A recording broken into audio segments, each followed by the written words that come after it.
Hi, Bob the Canadian here. As you continue to learn English, you'll soon realize there are a lot of opinions on how you should do it.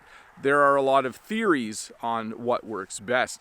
There are a lot of videos on YouTube that tell you what you should do and what you shouldn't do when you're learning English. Do this, don't do this when you're learning the English language.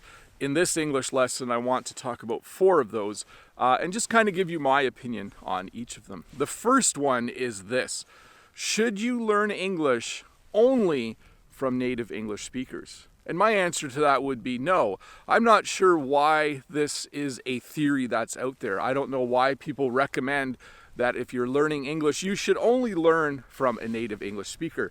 My opinion is this: non-native English speakers have learned the English language. They have basically taken this hard, difficult route in life to learn a language, and they have gained a lot of insight along the way. They are experts at learning the English language, which means they are probably really good at teaching the English language. The only last thing I would say about it is this though: if your goal is to perfect your accent or pronunciation, if you want to just kind of sound a little bit better, it might be wise at a certain point in your learning to have an English language coach who can teach you to pronounce things a little bit better.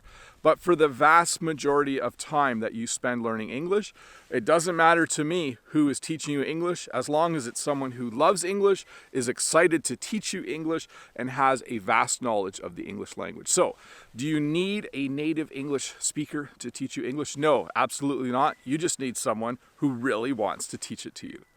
The second thing I want to talk about is the controversial topic of, should you turn subtitles on when you're watching a video? So some of you already know my theory on this, but the theory is that when you turn subtitles on, you're really practicing your reading and not your listening. That when you turn subtitles on, in some ways, you're cheating a little bit. Sorry, it's snowing, by the way. I don't know if you've noticed that. My theory is this, and it's not a popular one because it's really hard work. My theory is that you should watch everything twice anyways. And you should watch it at least one time with the subtitles on, and then you should watch it again with the subtitles off. So when people ask me, Bob, should I have subtitles on when I watch a video? I almost always say, sure, you should have it on the first time you watch the video, but then you should turn it off the second time you watch it.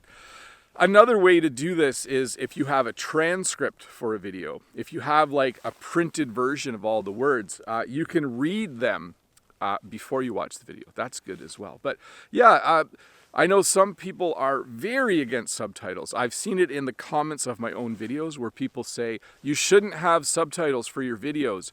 It makes people lazy. But my theory is, watch it once with the subtitles on and then watch it again with the subtitles off. The third thing I want to talk about is, do you need to learn grammar? Do you need to study grammar? And my answer to this is yes, a little bit. You'll notice on my channel, I have very few lessons that are about grammar. I don't recommend that you spend huge amounts of time studying grammar, but I think I recommend at least this. I thought about it a little bit this morning. I think you should at least know how to talk in the present continuous. You should be able to say things like, I am making a video, I am eating a sandwich, I am driving my car.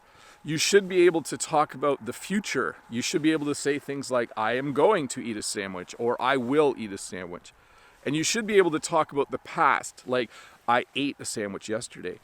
Beyond that, I think that you can pick up a lot of the grammatical structures through listening. So yes, study a little bit of grammar, but don't overwhelm yourself with grammar study. I think it can get a little bit out of hand.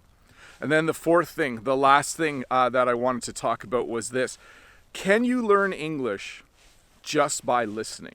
So there are theories in the world that children learn languages mostly through listening, that they spend a lot of time in their life listening to their parents, and that listening, if you just listen to hours and hours of English, you will eventually learn the language. Now, I will say this, first of all, listening to hours and hours of English is a great idea.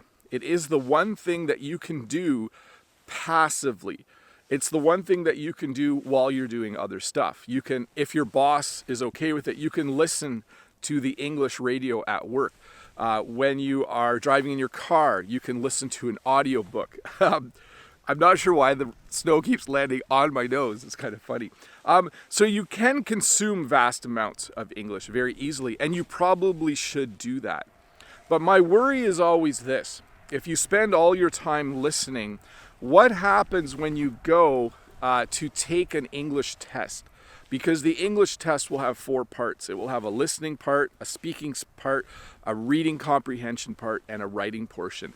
And if you haven't practiced those other areas, you're going to find those things, those parts of the test very, very difficult. So, can you learn English just by listening?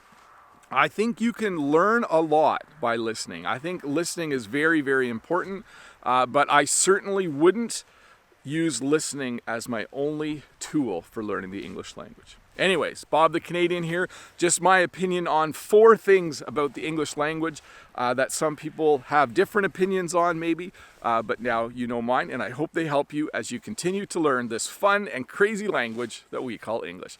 Have a great day.